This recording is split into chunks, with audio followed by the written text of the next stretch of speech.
Alright, so welcome back to part 6. So we're going to pick up where we left off on chapter 76, the divine and the animal. So you can look at every human, like every human being inside of us, there's like our beast side or our animal nature, the instinctual, emotional, playful, and alive side of us that has the raw force of survival, that impulse to protect, to seek pleasure, to explore, and to feel. This part isn't evil. It's ancient. It's the foundation of which our higher self stands. Just as animals hunt, rest, and play, so too does this creature within us need movement, excitement, and joy to stay healthy. If you watch animals in the wild or even your own pets, they don't only work to survive, they actually will play. They will chase, explore, and delight in novelty. The play is essential to their well being, and the same is true for us. So when we deny that side of ourselves and suppress our instincts, our need for fun, for rest, or expression, the inner beast doesn't die, it just grows restless. It paces the cage of our mind, bored and hungry for stimulation. Eventually, if it's ignored too long, it will break free in destructive ways, and that's where you get relapse into old habits, lashing out, being angry, and stuff like that. Binging, perhaps, eating a bunch of sweets or just watching like hours of Netflix or playing video games and just being lazy or, kind of destructive or sabotaging your progress. It isn't always weakness. It's just that inner animal or our beast side is revolting against neglect. Just like if you have a dog in the backyard that you just let it back there and you don't play with it or something, and eventually you may get a call from your neighbor saying, hey, it broke out. So, or maybe it gets mad and bites somebody or something. So the same force that could have been expressed through play, laughter, movement, or creativity turns chaotic when bottled up too long. So the goal isn't to kill the beast, it is to befriend it, give it room to breathe, let it run, laugh, move, channel its energy into things like sports, dance, socializing, music, exploration, humor, anything that will awaken that spirit of play. And when you do the beast will relax. It becomes your ally instead of your saboteur.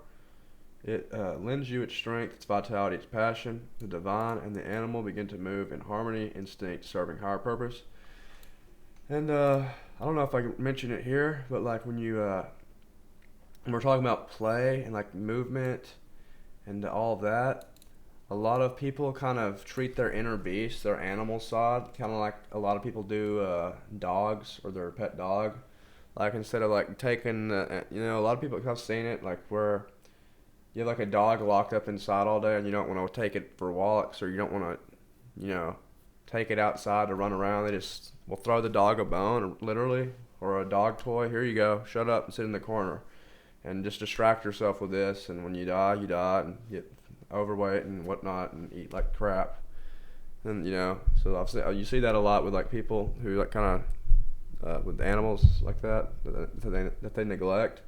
They'll just kind of throw it a dog bone to distract it or give it some food or whatever, and it gets fat and lazy. And we do that to ourselves too.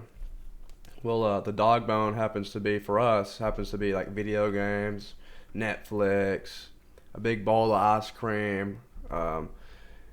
We've programmed ourselves and allowed society to program us to think that that's really the way that is best for us, and it's not. That's you think, oh, I'm living my best life. Like, well, when you look at your dog and it's 50% overweight and you have to take it to the vet because it has arthritis and can't stand on its legs and stuff. Like, I mean, it has issues and stuff. Is that its best life? But it got to eat it got to eat some ice cream and stuff though. So it's living its best life, right? I don't know. Is it? Anyway, so. That's just really being lying to yourself and just abusing yourself, neglect. So I just want to throw that in there. There's a lot of people, they'll see, oh, play, I need to give my beast play. Okay, that means go smoke weed, get drunk. No, it doesn't. I mean, would you do that for your dog? Pour beer in his bowl or something? Maybe some people would, but that's why they don't need to have a pet. But anyway, moving forward, relapse as a game. Okay, if you do relapse, you can look at it like losing a video game. Instead of throwing a fit or stewing in self-pity, drowning in shame, anger, or regret, you can kind of look at it like, okay, let's try again. I got it this time. Not I was kind of just thinking about this because of like Elden Ring. If you played that, you're gonna lose like multiple times. Like the very first boss is gonna whip the hell out of you, and you can sit there and get mad and like pissed off, or you can like learn from it, adjust your strategy, and keep continuing towards your goal. And that's what you got to do when you if you relapse on something, you get a journal out and like look at like I think David Goggins put this in his book, or was it David Goggins? Yeah, David Goggins, one of his books. Whether you agree with him and stuff, it's another story, or you think he's a liar or not, that's another story. But I read his book a long time ago, his first one, and it was actually really good. And he had some practical advice in there. And one of the things I liked was how he would use like an action or after action report, kind of like in the military they do after a mission or whatever, to like just kind of reflect on the mission and what went wrong, went right, and all that, and what they could do differently. And you can do that kind of same approach with if you set a goal to like quit something, or even to any goal really, but you can apply it for relapse or an addiction that you're trying to overcome. So when you do, or if you do relapse, like you pull out your after action report or your journal. You don't have to call it that, AAR, but you pull out your journal and you just like lay down say what happened. I relapsed. What happened? Why do I think I relapsed? What were my triggers? What triggered me? Blah blah blah. This and that. What can I do to avoid this, or to you kind of just adjust your strategy. And just like in Elden Ring, you may get beat 3 times in a row, and you may have to go in and try different, weapons and tactics and all sorts of stuff. But eventually, you'll get through it, and and it may take a long time. It may seem almost impossible. Like that game seemed impossible at first because it's freaking hard. But that's a good game. It like if you like apply that same. If you can beat Elden Ring, you can quit smoking cigarettes, or to be honest, or quit smoking weed or whatever, because I was smoking cigarettes for like years and I quit. I haven't smoked in this whole year basically since like I don't know, February, like 8 months, 10 months. I don't remember, but and it took a lot of tries. I tried to quit so many times, but eventually it like stuck with me. So it's kind of what you can look at as an example. But let me see, it's lots and bright. Yeah, pause, evaluate, reflect. So anyway, note on augmented thinking. This is kind of like augmented reality, but you can use your imagination to enhance and guide your perception of reality, like augmented thinking, you could say, or augmented reality with like one of those virtual reality headsets, or not the virtual reality, but like the Google glasses. You can kind of use your imagination like that. And I used to do that as a kid. Like I remember on the way to school, I'd like look out the window and I'd imagine that like I don't think it would be Spider-Man, but you could have like maybe it was Spider-Man, but I'd imagine like Spider-Man was like running or whoever, like an imaginary character would be like running by the car, or like on the telephone lines, like running around. I'd be like imagining stuff like in the world, and you can kind of use that. That's just an example, but just use your imagination. But anyway. Chapter 77, The New Earth by Resonance, Faith in Christ's Crucifixion and Resurrection. I was just kind of hypothesizing here, like if reality is infinite, like if there is infinity, if infinity is everywhere or whatever, and every possible world already exists somewhere. So basically every thought and everything, any possible reality exists. If it's infinite, it has to. So this belief may not simply be, then belief may not simply be a matter of faith, but of navigation. So if there's infinite, like when we go back to that seed of life image I showed you earlier in another prior video with all the circles, if you just look up the seed of life if you don't know what I'm talking about. But like each circle, you could also even say is a universe, and so faith may not be.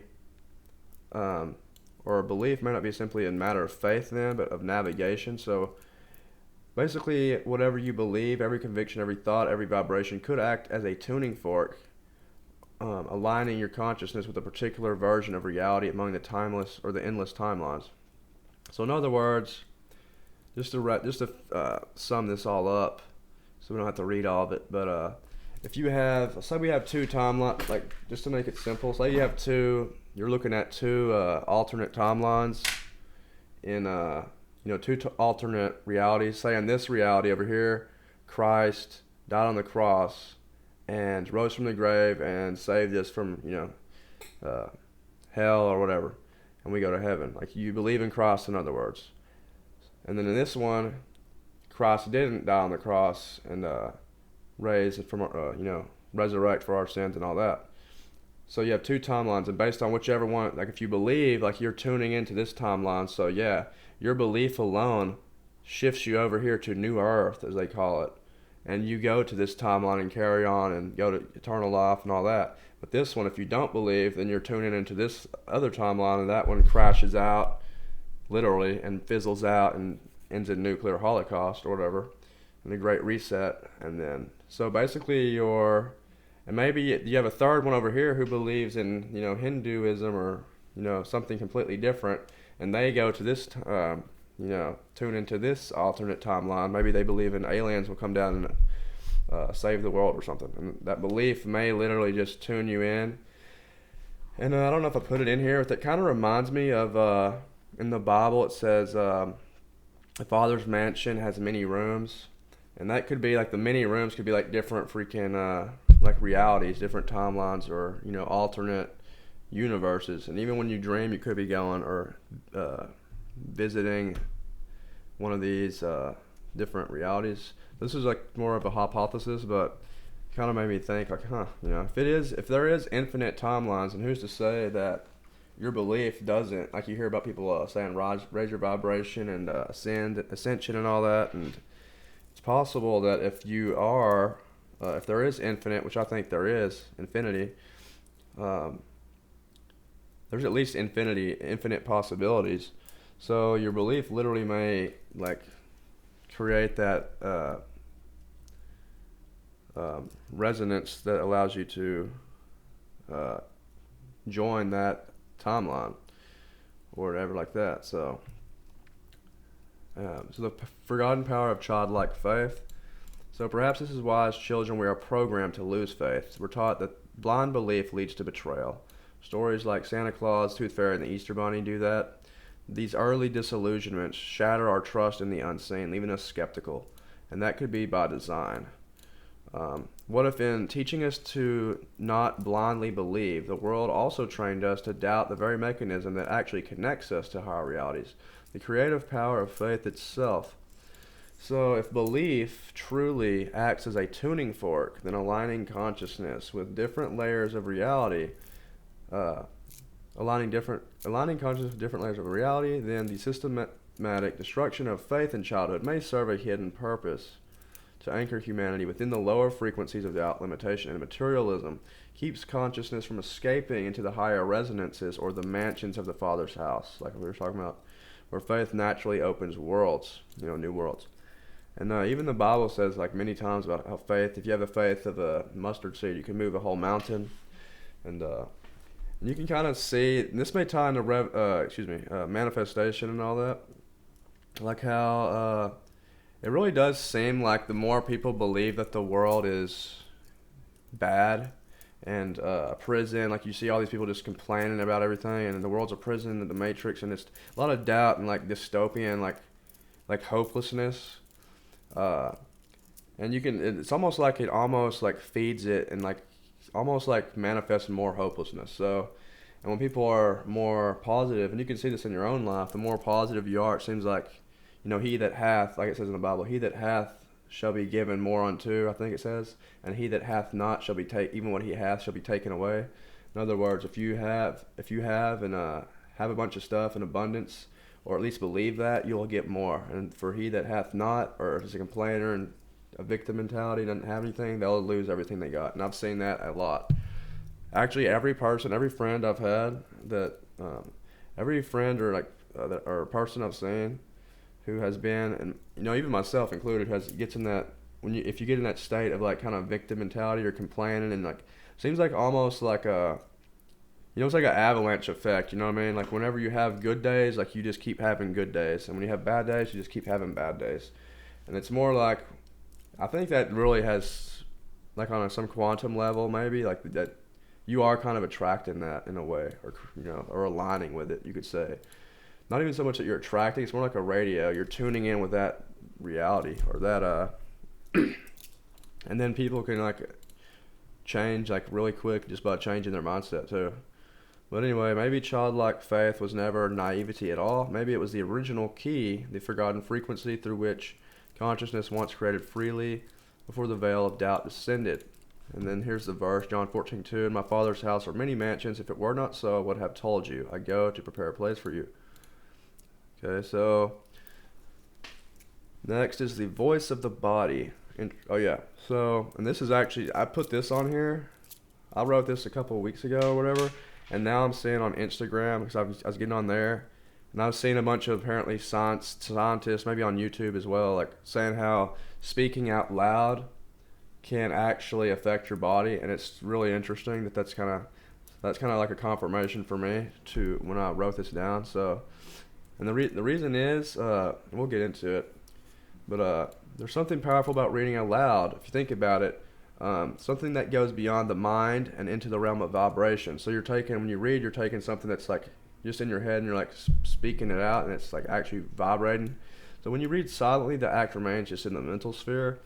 The eyes move across the word, and the intellect processes them, but it just mostly stays in the head. But when you read out loud, something else happens. The words no longer are ideas solely, but they become sound, breath, and movement. The thought is transformed into a vibration carried into air and felt through the body. And it's as though the body itself begins to participate in the learning, not just the mind. So when you're reading silently, like, that's all mental, but when you actually talk, like, the body gets involved as well. So you're using more of your system, your whole system.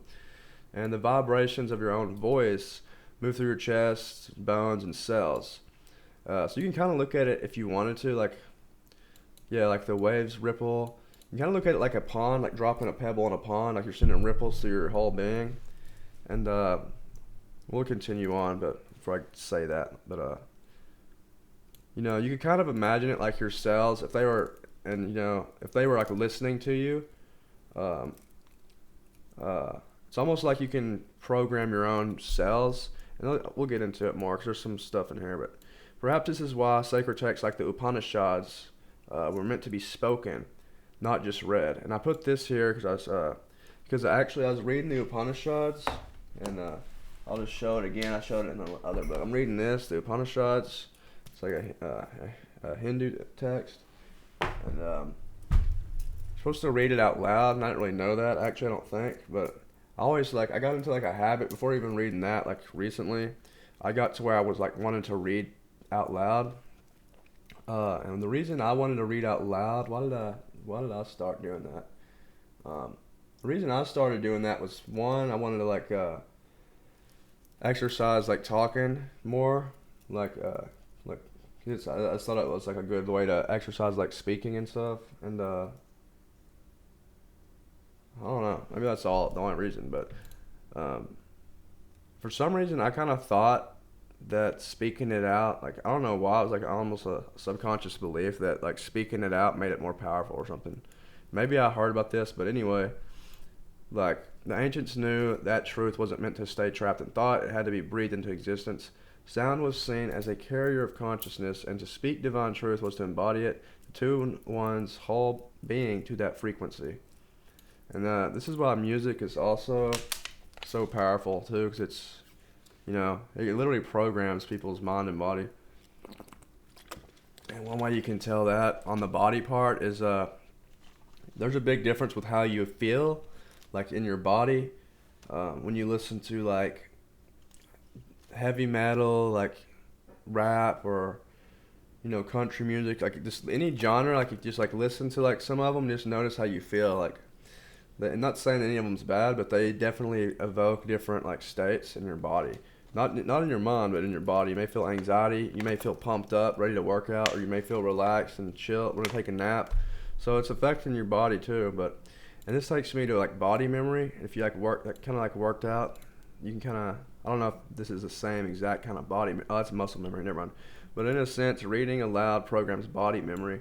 So The same way repetition and emotion form habits in the subconscious mind, vibration forms patterns in the physical. So just as the body can learn to crave certain sensations at a specific time, as in addictions or rituals, it can also learn to crave higher vibrations through repetition of truth. So an example of that, like your body can learn to crave, coffee in the morning. Like your body will literally have memory. You may say, "I don't want a coffee," like in your mind, but it's like your body remembers things, and this can be programmed at the cellular level even. And you can do that. You can notice that with a lot of things. Like maybe every day in the morning work out, and then one day you don't work out. You just like miss it for some reason, and you just feel off. Like you just feel like your body's like, you just feel off. Maybe you feel anxious or something. So you can kind of notice that in some ways, like examples of that. But anyway, to speak truth allowed us to inscribe it into flesh. Each word becomes a signal, teaching the nervous system what to align with. Thought shapes the mind, sound shapes the body. Sometimes when reading aloud, it may even feel like someone else is listening, a hidden presence, a spirit, or perhaps your higher self. That feeling might not be illusion at all. It might be that your soul or the deeper intelligence within hears through the act of vibration. In speaking to the air, you are teaching the unseen, awakening the layers of yourself that language alone could never reach. Or you could say that, or that could just be the unconscious mind too, or something like that.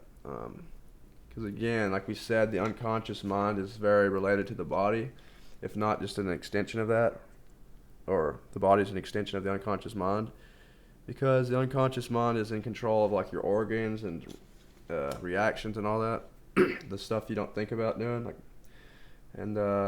so if you reach the unconscious mind, in a way, you kind of are reaching the body by extension. So that's why you gotta be careful with what you like listen to, like the lyrics and stuff. And that's another thing too. I don't know if I'll say this in here. Maybe I've already said it, but you can also have like wonderful.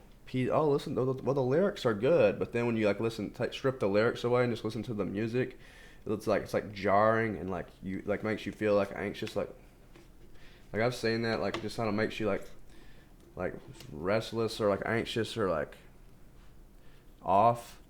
So you can kind of like, in the way the lyrics are important, yeah, but in the way like that's where the vibration or frequency or whatever is because like that stuff says a lot more than words. And I guess a way to frame it is they say an image is worth 1,000 words, or an image says 1,000 words, and like energy says like 1,000,000 words. And you can see that just by how someone glances at you, just the way they look at you, or not even really how they look, 'cause that'd be more of an image. But you can just like sometimes you can just feel like the energy, like in the room, like the vibe, So, and that's there's a different energy to vibration and energy and that kind of thing. So. Yeah, we're just going to move on now. Let's see. Okay. Thought reframing from fearful prediction to hopeful intention. So instead of defaulting to negative or anxious expectations about the future, like thinking, instead of thinking things like, this will probably happen, shift the mindset instead towards like a hopeful framing. And instead of saying, what if that happens? Or it'll probably happen, say, I hope that happens. So this is even if the scenario is uncertain, instead of saying this will probably happen, say I hope that happens. This subtle shift changes the emotional tone to the emotional tone of the moment from dread to optimism. It reorients the energy of your thoughts, cultivating a more empowering and aligned mental state. And we get into that more, but so I want to say like the hope is less mental thought and more feeling. So I know people will say like, if you've like read Neville Goddard, it's like, no, you don't hope, And what I mean by hope, because I took that from like faith, hope, and love, but like the hope is more of a feeling, not like a thought, not so much a thought. In this context, hope is more the feeling that the desired outcome is already fulfilled. For example, like this is a good one. Like when you hope for that Christmas present as a child, when you did so, like when you hoped for it, I hope I get that new GameCube or whatever. You felt the emotions, like you imagine, you imagine it opening it up and the joy it would bring to you. You kind of were like manifesting that as a kid on it, in a way. Because like you like literally you would hope for it, but you would like imagine it as if you already have it. You visualized the toy being under the tree and felt the joy of playing with it and the excitement it would bring. So that's what I mean by hope, is that feeling, that energy, not so much like, oh, I hope it happens, and then just, there's no like a inner emotion to it, which is energy and motion, some people will say, emotion, but and this goes more into depth. So hope is more of a, more than a feeling, it's a subtle but powerful manifestation tool. Unlike rigid thought control or forced focus, which can feel stressful or unnatural, hope works gently on a subconscious level. So it bypasses resistance by feeling true and believable. That's the good thing. You're not forcing it when it feels like kind of fake, which makes it more effective than trying to force outcome through sheer willpower. So hope acts as an emotional bridge between the present and the desired future, aligning energy with possibility in a natural, trusting way. So instead of saying like, let's see. I think this gets into it. Faith, hope, and love. So have faith that it can work out, that it's possible. Hope that it will work out. And of course, imagine imagine the feelings and whatnot, like that Christmas present we talked about. And love as both the desired state of being, being, and the frequency necessary to manifest the highest outcome, the most beautiful possible reality. Because love is what you have to use. You have to be in this frequency to really manifest things. You can't be in fear and doubt, and that's why they say, like, let it go. Like, don't sit there and, like, after you have a, like, hope or whatever, you don't sit there and linger on the possibility of it's going to happen or not. You just let it go. So this is not to say to hope as if you wish it were to come true, but rather hope in an assumptive way, like Neville Goddard taught. You hope or assume / know it to be true in the future already, and then you just let it be without attempting to map out a path or series of events for its manifestation. You kind of allow it to work backwards, like instead of saying, oh, I hope this will happen, here's where I'm at, we got to do this and that, to say, I hope it'll happen, and then allow it to come to you, kind of, and it'll like work its way to you. And you let it go. You don't sit there and be attached to the results. And if it doesn't happen, then it's best. Then it's not in God's will. It's not in alignment with God's will, and it's best for the whole. So, interestingly, the word faith. The word faith in Koine Greek, which is used in the New Testament, is actually pistis, which is typically translated as trust, belief, or conviction. While pistis doesn't literally mean imagination, it does carry a depth of meaning that overlaps with how we understand imagination today, particularly the inner vision and conviction in unseen realities. In fact, ancient Greeks did not have a direct word for imagination in the modern sense, so concepts like imagination were communicated through terms such as fantasia, appearance or image, or pistis, depending on context.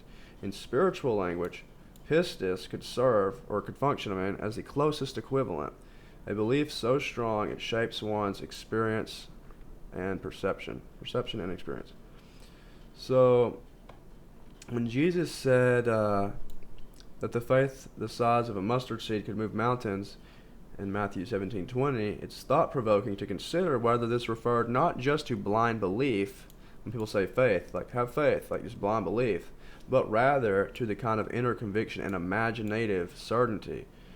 So when you look at the word, I guess when you look at this verse, like have faith, when you replace that with pistis, so he may be saying, basically in a way, I guess is what I'm trying to say, is he could be saying have imagination, in a way. I know it's not the direct word, but they kind of use that, like I said, in spiritual language, pistis conservative.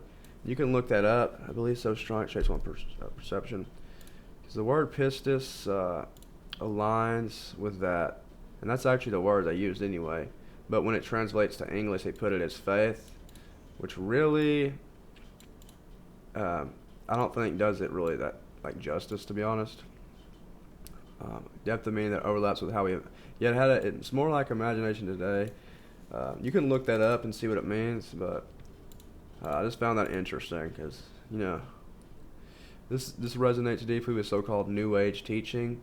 Though in Ecclesiastes 1:9, it even says there's nothing new under the sun. So it's kind of funny they call a lot of Christians and these false prophets will say, "Oh, it's New Age." But it's like, bro, you realize your whole like Christianity is New Age. Like it's New Age Christianity. Like it's completely detached from what Christianity actually was.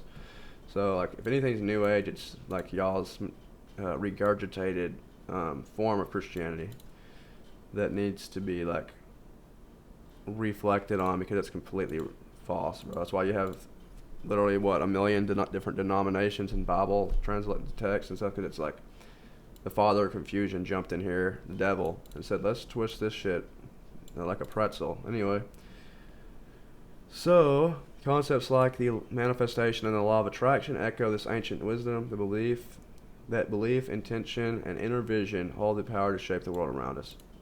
So yeah, inner vision or imagination aligns pretty good with pistis, if I'm not mistaken. So it's worth like looking it up. Yeah, and I would actually say like in the Bible has like so much. If you're like into reading the Bible, like I would suggest pulling up the Greek, the original Greek manuscript or whatever, translate into English, and then like read that. Like read the New Testament in Greek. In the if you can find it online. I can't remember the website right now, but you just go to Google and look for the ancient Greek Bible. Maybe it's Bible Hub. Maybe they have it on there. I can't remember. But you can read it, and it's just completely different.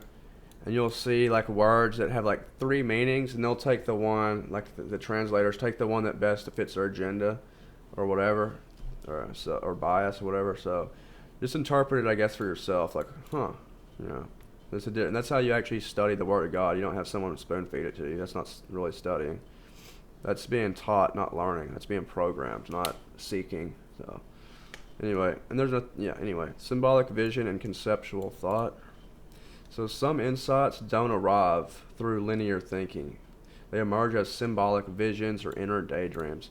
These visions are not mere imagination. They're vivid, almost dreamlike sequences that show rather than tell the truth. And this is how God talks to people a lot of the time.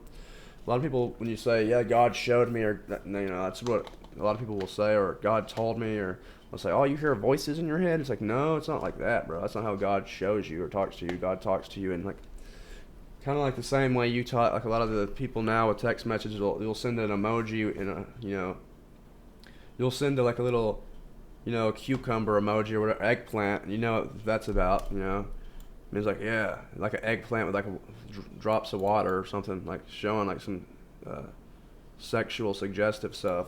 That's just an example, but like you don't have to tell. It's like using like symbols and like imagery to speak.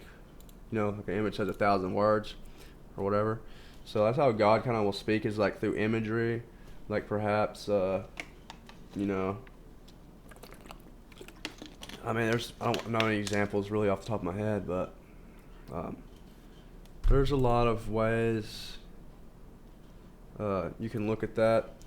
Like for instance, heck, you may have a dream that your boss at work is wearing a Grinch outfit, and it's maybe it's I don't know, maybe it's your subconscious mind or God or whatever telling you that they're stingy or something. I don't know, but they'll use symbols like that or something. Anyway, unlike ordinary thoughts, so read the Bible also through that. Like, don't take everything so literal. Like even, like Jonah in the whale. Like Jonah got ate by the whale and was taken down into the ocean for 3 days. That's literally like symbolic of Christ, basically, dude. Because the whale, he eats him and takes him into the abyss for 3 days, and he comes back up, and he talks to a donkey. Jesus goes into hell, or goes down into Hades, grabs the keys for 3 days, resurrects. That's after he's crucified. Goes into Hades 3 days, comes back up, which is the abyss. That's why the well takes him down there. Then he, and Cross is obviously associated with a donkey because he rode into town on a donkey, and there's a lot of like symbolism of all that. So, anyway, So unlike ordinary thoughts, which are often word-based and abstract, symbolic visions feel alive, felt, and meaningful, often showing complex truths through intuitive imagery. This kind of seeing is often more convincing and impactful than intellectual reasoning. It's as if the psyche or the deeper self communicates in a native symbolic language. And this is like what cave paintings and hieroglyphs and all that speak to. That's why the scientists or whatever probably will never decipher that stuff, because they think everything comes down to a formula or some sort of algebraic equation, which is so anyway. Expanding and refining your symbolic alphabet makes it easier to recognize, understand, and communicate with your higher self and with the unseen realms. Hope as a subconscious prayer. So hope is not merely a feeling, it is a prayer of the subconscious. Yeah, so it's not just a feeling, although you may feel like that. That's how you operate, I guess, but it's like praying to the subconscious mind. It operates below conscious thought, sending a silent signal of trust and openness to reality. Unlike forced affirmations or spoken prayers, hope gently reprograms the internal landscape without resistance. It aligns the subconscious mind with possibility, making it more natural and powerful. So, an example of this is like when you see people trying to manifest things, and they're like, "I will be rich. I will have $1 million." And it's like your subconscious. You say that out loud, like there's a part of you that's like, "Yeah, okay." There's that little part that's like, "Oh yeah, I bet. Okay, yeah, it's gonna happen." You have that little subconscious part. It's like that doubt. And a way to bypass that, make it seem more realistic and get past that, is to say, like we said earlier about hope. That's where you use hope to like get past that, but you still have that image in your mind. So it's like, you still have the image you're feeding your subconscious mind, but the hope allows it to have that energetic charge that is lacking the doubt, so that it can manifest more easily. So like instead of saying, "Oh yeah, I'm gonna be a millionaire," say, "I hope that you could." I hope that, how would I word that? I hope that I have $1 million one day, or whatever. So then it's like you realize it's possible, and you're hoping, and you're like visualizing that, like and feeling it, how it would feel, and then you don't have that little doubt. It's like, it's almost more of a playful thing to say instead of like, you know what I'm saying? It's not like so like tense, like, "I will be a millionaire. I will do it." Like it's like almost like you're trying to willpower it into existence when you're doing that, and you like have that like some friction, even like if you may not see it in your mind, but you can kind of feel it. Like it's like there's like a little bit of disbelief when you do that. So when you hope, instead of like try to force manifestation or whatever, like it's just easier. It just slips into your subconscious mind easier, and then you can, like, once you, I hope, it's like you're not attached to the result, so then it's like easier to let go of and let the seed sprout instead of trying to force the seed to open like an egg. You let it hatch from the inside out. You just let it go instead of trying to crack the egg open by force. Anyway, moving on, choosing your universe. So vibration as multiversal navigation, and this kind of goes back to our resonating or aligning with different realities or whatever. So consciousness navigates multiple potential realities. Each thought or feeling corresponds to a different vibrational state.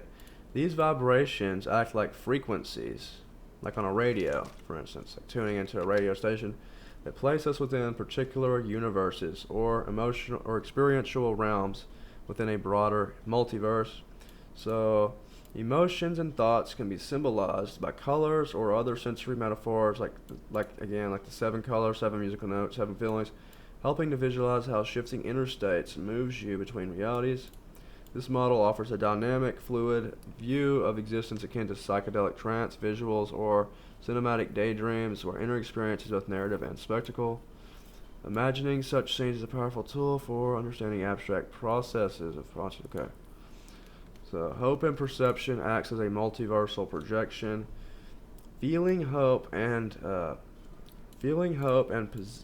positive emotions is akin to choosing a multiverse, selecting a vibrational reality to project into experience. So basically, in other words, when you choose hope and positive emotions, you're like almost like able to go. You can imagine yourself like tuning into these frequencies on a radio, like going to the hope and positivity channel, and then that's like your reality reflects that. You kind of just imagine that. So consciousness operates like a movie projector, with perception being both the light and the image cast.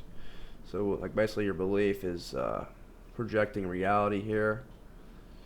So vision is not just a passive reception. Imagine your eyes emitting light that projects the world you experience. The physical and sensory world is an extension of the self, a projection emanating from your consciousness. This model emphasizes that creative power of hope and perception in shaping the reality you inhabit. Okay, and then this is something that came up because I was watching, UFC, and I think John Jones, maybe it was John Jones, maybe it was someone else, or maybe multiple people, but they were talking about retirement or whatever, and I know a lot of made me think about how a lot of fighters will fight too long after their prime and stuff, and it'll end up like messing up their legacy or whatever. But anyway, it's like the fighter's true last fight is against the ego. So the hardest battle for a fighter is often not a physical fight, but the internal struggle to hang up the gloves, to know, like, it's time to pass the torch on. That's like the biggest battle is against your own ego. So the inner conflict represents a fight with the ego, letting go of pride, accepting aging, and recognizing when it's time to pass the torch. The true last fight is symbolic. It's not against an opponent, but against oneself. So like really the last fight that you have to face is against your ego, and the guy in the mirror says one more, and it's like, so it's a confrontation with humility, identity, and transformation. So to hang up the gloves is not a defeat. It is a quiet victory over the ego, a courageous step into a new phase of life. So, yeah, that's like really, that's why I respect fighters. Like, I know people like Khabib, for instance. They say a lot of people like give him a hard time, like, oh, you could have went and did even more, about 30-0 and this and that. And really, for him to like step away from that and prioritize his health and family and his mother's wishes, because I think he told his mom he wasn't gonna fight anymore after that, and respect to all of his he respected all of his people and stuff and his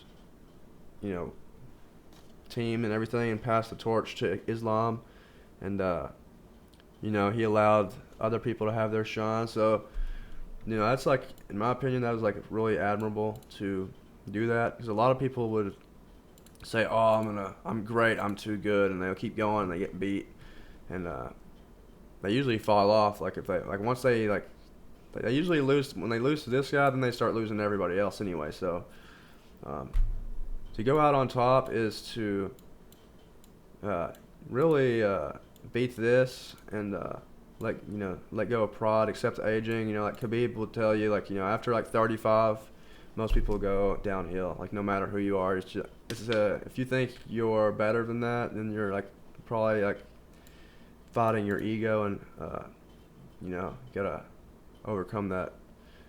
But anyway, that's just like an example of that. But anyway, the devil masquerading as light, the ego's subtle trick. So the devil can masquerade as an angel of light as well, and in the same way the ego can as well. So thoughts can be seen as emanations of the ego. Every time you have a thought, it's your ego. They're not inherently bad, but often misplaced in power. So the ego is in truth a tool, and your thoughts are tools of the ego. A lot of people identify with their ego and thus their thoughts, and your thought, you're not the body or the mind or your thoughts. It's not you. You're the observer. So the ego is like an AI program that we've built over the course of our lives, and that evolution built, in the ancient days for our survival. And it's designed to serve us, but it's easily corrupted when left unchecked. So even in the book of Job, the devil ultimately serves God's higher purpose. Likewise, the ego's mischief can become a mirror for awakening. And some people look at the devil as ego on a micro or internal level, which isn't like in the book of Job isn't necessarily bad, or I'm not gonna say isn't necessarily bad, but it serves God's higher purpose. It's a part of you know the whole thing. So when we look at our thoughts, the endless stream of inner dialogue, fantasies, plans, projections, we can imagine them as the voice of the ego or the devil within. Some thoughts appear negative or destructive, and we instinctively reject them. Yet others appear positive, inspiring, or pleasurable, and these are the ones that often deceive us the most. So the devil's really good. Well, we'll continue reading it, but this is the devil masquerading as an angel of light. When you have all these like positive thoughts, or well, not really having them, but when you fixate on them, you don't want to fixate on good or bad thoughts. That's what the devil will do. So basically what that is him masquerading as an angel of light or your ego. And it'll wear the mask of goodness. It's the classic good cop, bad cop dynamic within your own mind. So the bad cop is the one that frightens you like with fear and doubt, doubtful thoughts and all that. Then you go over here and start, I want to think good thoughts, good thoughts. That's just the good cop. It's the same ego. It's the same entity, or you could say, in your mind, just like keeping you on left and right, and it keeps you out of center, like in peace. Just has you jumping, just like a good cop. They'll interrogate you. One will come in the room and be mean to you and like slam the table and say you're going to be locked up, and then he'll walk out, and then the good cop will come in and say, hey man, I know that guy has a bad problem. Here, we'll get you a burger. Why don't you tell us what's going on? And they'll be your buddy and stuff. And then it's just they're just tactics to keep you engaged, to keep your awareness trapped in thought identification, and to keep you out of that stillness and peace, out of that your presence, awareness, mindfulness. So this is how the ego will work. This is the ego's trick, and on an external level, this happens in the world too with our government and everything. The government acts as good cop, bad cop as well. And what they do, you see this a lot in media, like Democrats, Republicans, they're all left and right hand of Satan, you could say, or good cop, bad cop, the devil and the external. And what they do is they use like rage bait, clickbait, just to keep you engaged and going on Facebook and leaving a comment. And I know because I've done the same thing, and I have to like tell myself not to do it and work on it. But that's what they'll do. They'll get you to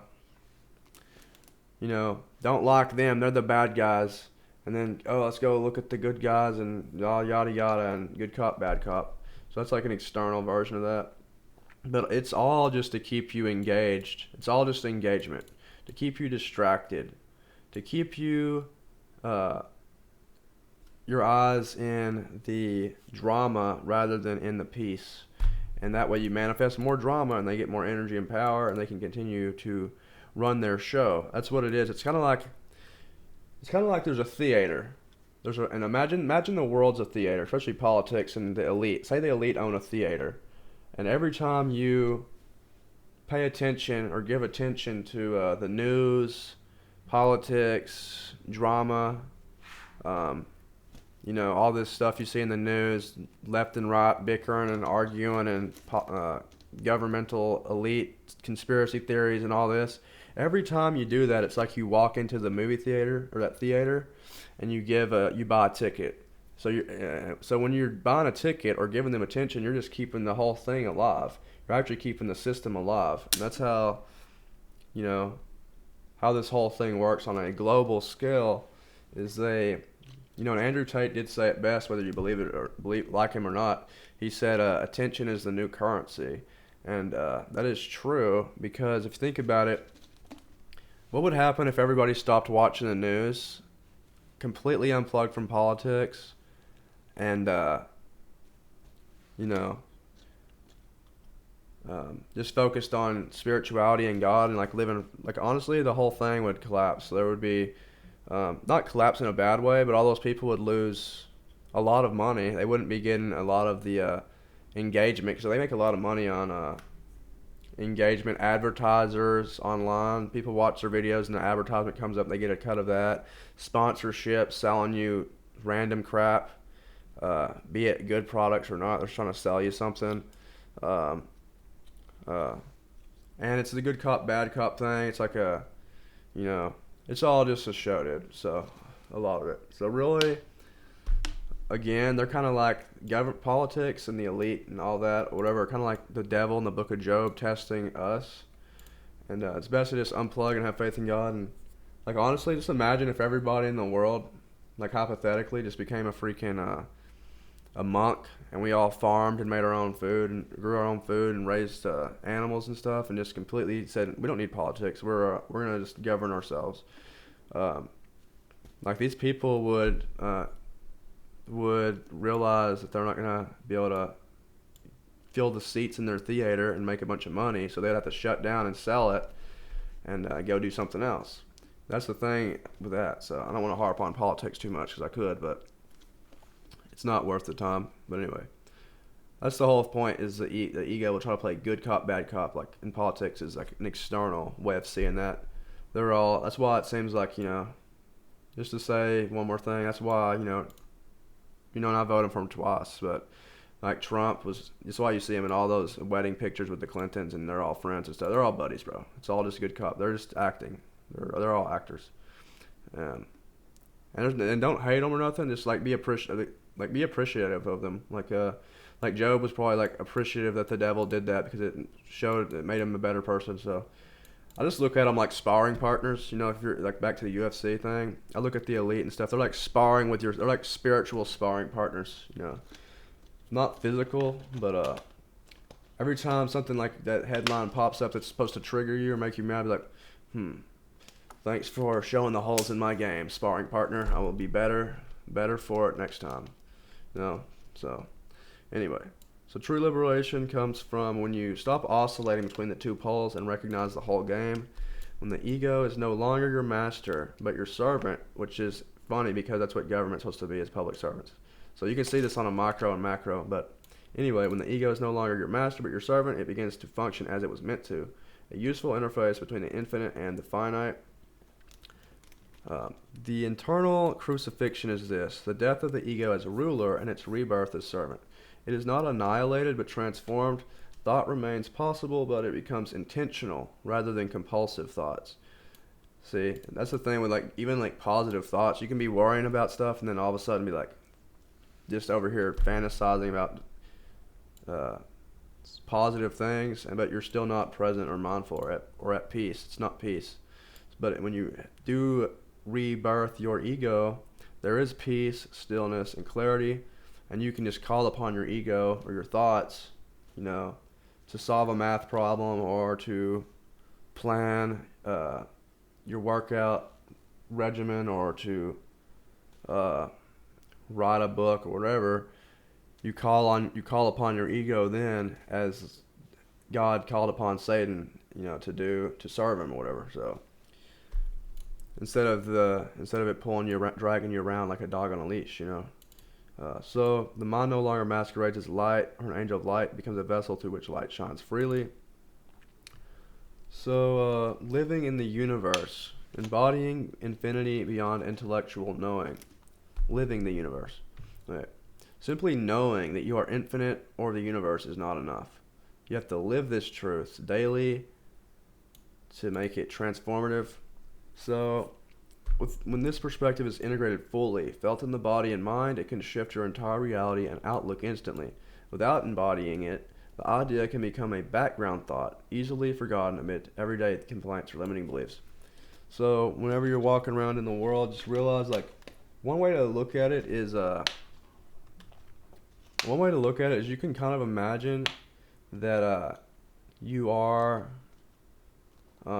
in your own dream. That's kind of one way you can look at it. And if you when you're in your dream, like at night, everything you see is literally you. If you think about it, it's kind of weird, but you could imagine it like you're looking at the walls of your brain, which I know that's not what a dream is, but it's all within the walls of your skull. It's contained in here. Your dream is, so it's you, in a way. And in the same way, everything around you is you on a higher level. Not you as your physical body, but you as in the true self, the awareness that is, the consciousness that's all. So when you realize, like, try to live from that perspective, and when you see people, and it takes a minute, like, to integrate that perspective. But when you look at like people and even your enemies, like love thy enemy, like the Bible said, and there's a reason because they are you. They're just like a mirror showing you things. They're like even your enemies are like sparring partners, like you could say, like back to that. They're just making you better. It's like the whole thing is one system, one being, one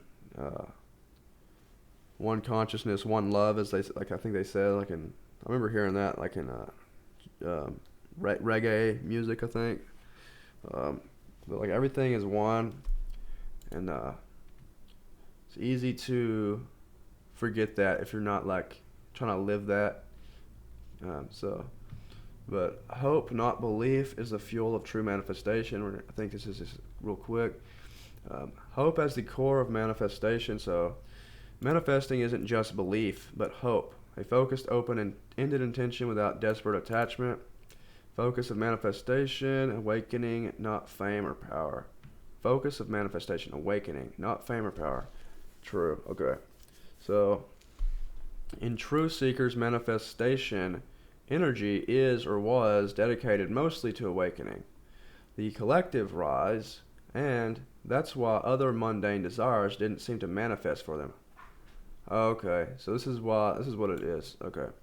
So if you're a seeker, like a spiritual person, you may not have manifested like power or fame or whatever because your manifestation energy, God put you here, for example, or your higher self put you here.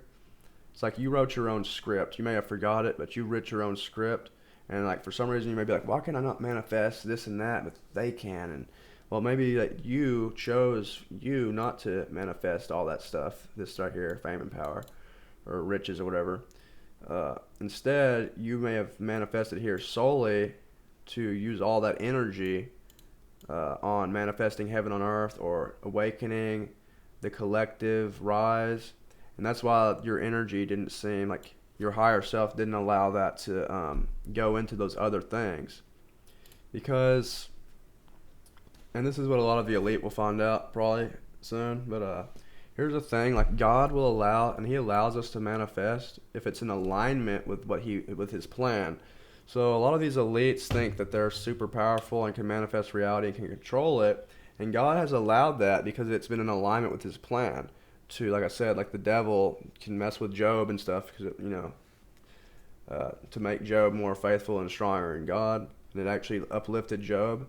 So eventually God says, okay, that's enough. That's served its purpose. And then these people will realize, the elite will realize, oh, yeah, we weren't the ones manifesting and we didn't have all this power at all. It was really God giving us that power, and he's going to take it back, and give it to them. First will become, last, and last first. So they're going to figure that out the hard way. But it's for their own good too, so that they can awaken. They're going to be humbled and stuff.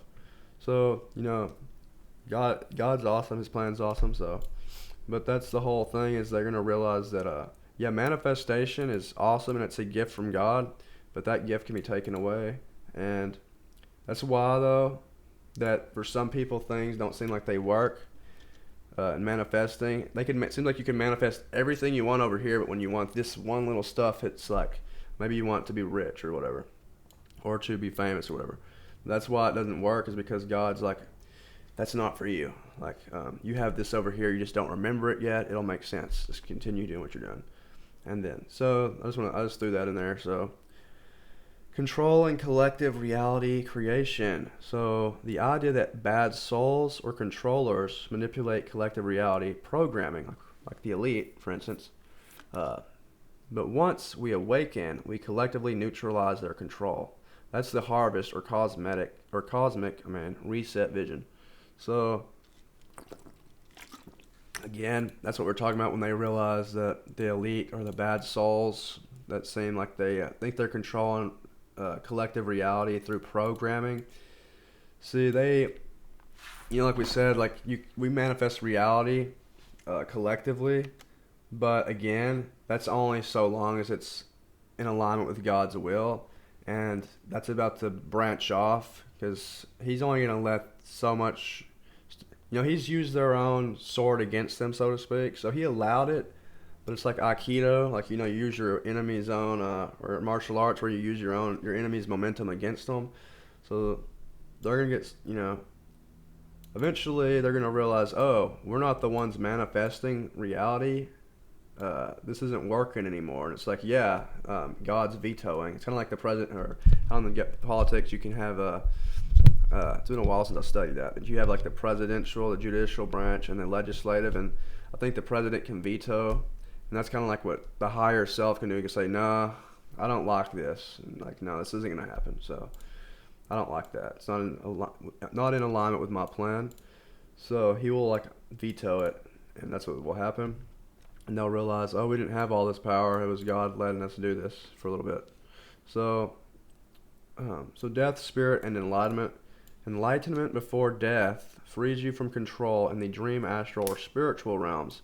This is a big insight tying together your spiritual. Oh yeah, it's a big insight. This is like, I don't know why it said that. Say insight. I don't need that there. Anyway, art as expression. Art as expression of the larger self. So, your expression, or art, or speech, is a projection of the larger bubbles, light, or the larger self. As we use the bubbles in the earlier visual, if y'all didn't see that. But, yeah, you could say the larger self's light, awakening the universe itself. So you're not just sharing ideas. Whenever you share art, you're actually awakening collective consciousness. Even if no one watches your content or your videos or sees your painting or whatever you're trying to do, just putting it out there literally creates a ripple effect through the body of the universe, in the same way like we spoke about how speaking out loud affects your body on a cellular level. Your art, even if you just write a poem down right here and don't even share it to anybody, don't even post it online, just writing down a poem about this positive manifestation, like hoping for a better world or whatever. Maybe you draw a painting or a picture of heaven or something with angels and like happiness and joy. Just that, not even sharing it. You can put that and fold it up and put it in a folder, and that's having an effect on the larger reality that we're all sharing. And it's like dropping taking a rock and just dropping it in a pond and seeing the waves ripple out. It may be very subtle, and it may take a while to reach out. Whereas if you did have a bigger rock and it makes a big splash, and that'd be like maybe a celebrity or someone with a high profile saying some of this stuff and really making a big impact. But it's still like, even a small rock, you'll see the ripples like reach out through the whole pond. So just don't think like, oh man, I didn't get any views and yada yada, because if a lot of like stuff like that is suppressed because they want you to lose faith and whatnot. But a lot of that's having a bigger effect than you think. And like, I remember like I used to like I like the Doors band, and like I remember Ray Manzarek said something about it's not about the numbers. He's like, it's about just making the art. It's not about the numbers or how many people listen to it. It's about putting it out there. And I don't know exactly how he said it, but that kind of reminds me of that in that interview he's had. So I kept my eye on the clock today, so it's now 2:23 here. So we've been on for like an hour. So we're going to go ahead and stop here at 88. Hope, the Harvest, and the Great Awakening. So that'll keep the video around an hour. Is there anything else I want to add? No, I think that's it. Anyway, that'll do it for part 6 today. And we'll get back into it next time here. So thanks for watching, and y'all have a good rest of your day.